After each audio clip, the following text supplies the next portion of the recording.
Hey! Hello. Joe asks, who out of the cast was it most fun to be the villain to? So this is for Vengeance.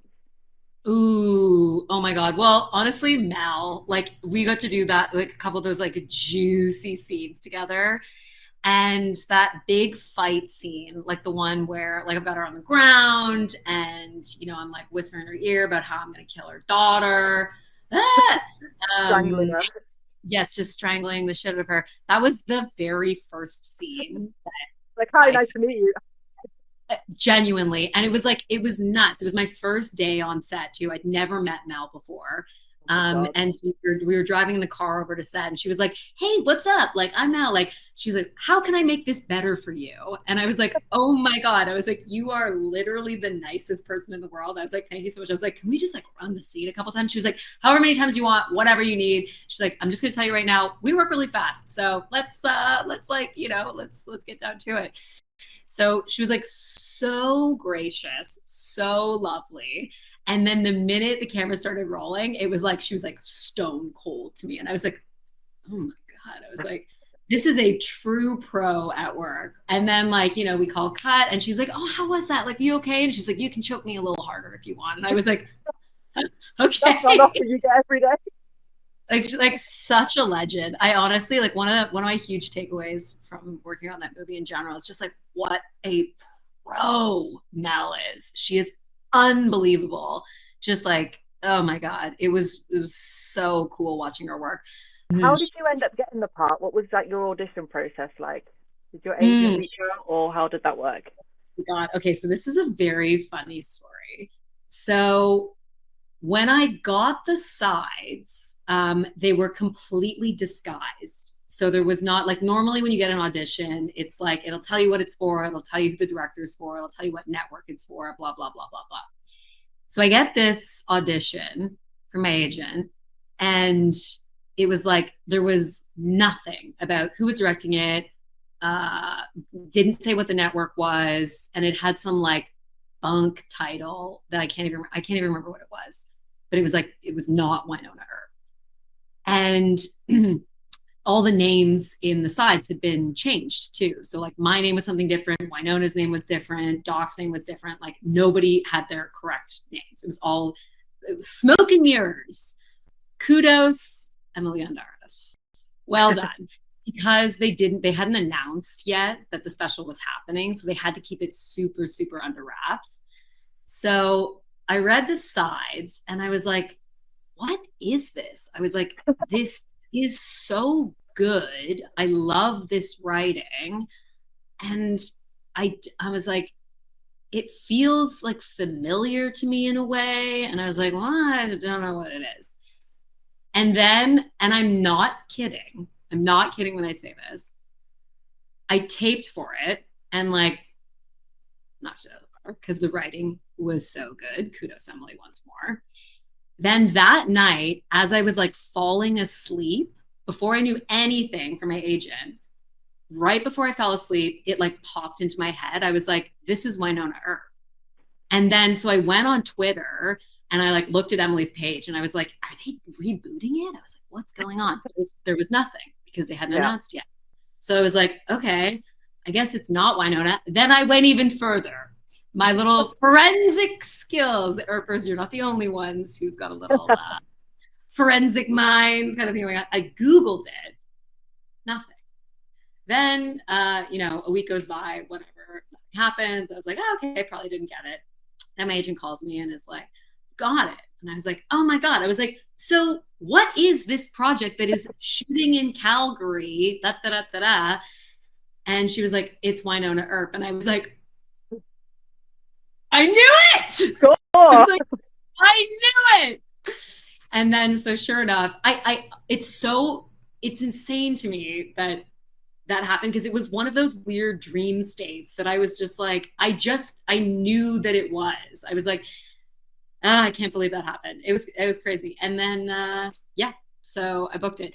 But I was just and when I first like was writing to Emily after I booked the part, I was like, brava on the like cloaking of the sides because nobody else knew. Because I knew a bunch of my other friends had been auditioning for the role of Mina and then like some other roles.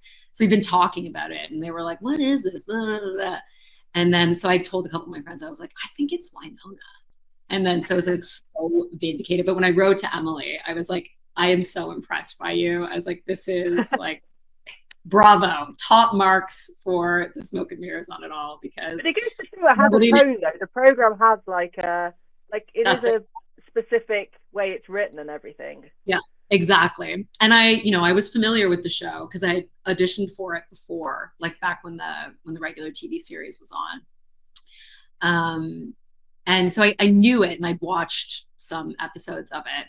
So I knew it, but I just like, it's just, that's it. It has this very particular style of, I mean, it's Emily, right? She's got a sharp pen and a brilliant mind. And She I think does. like the voice and tone of the way she writes is just really unmistakable. And it's kind of, I mean, you can put I'm going to do a really bad metaphor now. You can put like a shitty child's pumpkin costume on top of, a brilliantly sculpted jack o' lantern. But eventually the jack o' lantern is going to shine through because real art, true artists cannot hide their light. So I've got another question from Jen. Mm, They've put, if you could pick any song, what would be the title track of the first Mina and the Hellhounds album? that's a great question.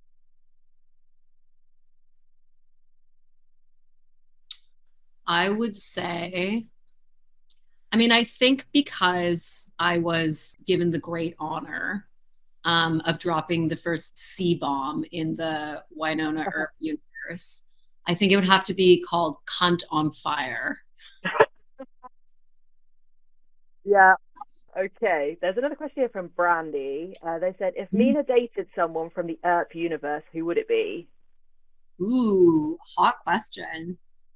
I mean, like, so Mina's like preference or her sexual identity has not yet been determined. We don't know. And I couldn't possibly speak to it because only our Lord and Queen Emily could, make that canon. However, I think it would be really funny if in hell, which I think where Mina is right now, she runs into a certain Mercedes, and the two of them have to figure out how to get out of hell together. And Lord knows I love me an enemies to lovers trope. So I think that would be really fun and That would hilarious. be Like, fire, those two. I think it would be so funny. Do you have any up and coming projects you can talk about? Like, well, have you said what you're filming at the moment? I know you were filming something, but have you got anything coming out? I don't know if I'm allowed to say what I'm filming right now. I sometimes I just don't know anymore. I'm like sometimes I'll be like, I know. Sometimes my agent will be like, you can't talk about that, and I'll be like, what? That isn't it? I don't know. So I don't know if I can talk about what I'm filming right now, but in terms of stuff that's gonna come out soonish, um, I mean, We Forgot to Break Up, the film that I directed, is going to be out in 2025. So it's going to be out. It's going to have a theatrical release in Canada, maybe also in the United States, but that's not confirmed yet. And then it will be out on streaming in like spring 2025, which is great. So please go see that movie. It's beautiful. It's like a gorgeous queer love triangle. It's about a band that lives in small town Ontario and moves to the big city to make their dreams come true. And then, of course, as all messy queer love triangles do, it causes problems. And fame and sex tear the band apart. But it's also a beautiful coming of age story and really tender. It's a drama. It's not a funny one, but it's hot and it will make you have a little bit of emotional feelings in your heart, I hope. So yeah, if Sounds right up you right up everyone's alley. This is the right audience for this. This is it, for sure. it was wonderful working on that film. I love the cast so much. So yeah, check it out. Support independent Canadian cinema. So that's kind of like the next thing that's like coming out. So thank you very much for coming and joining us My on Tea and Biscuits. pleasure. Thank you so much. This was so nice. I feel like this was like I feel like we just hanging out. It was so fun.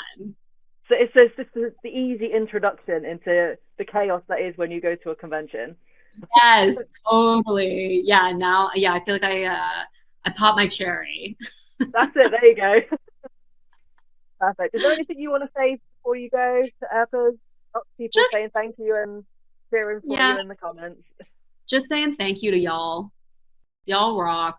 I love this fandom. It's so tender and warm and a balm to the universe. So thanks for being awesome. Thanks for the support. Thanks for welcoming me. And I hope that we get to make so much more of this. And I really can't wait to meet all of you in person. Okay. Bye, everyone. Thanks for coming on.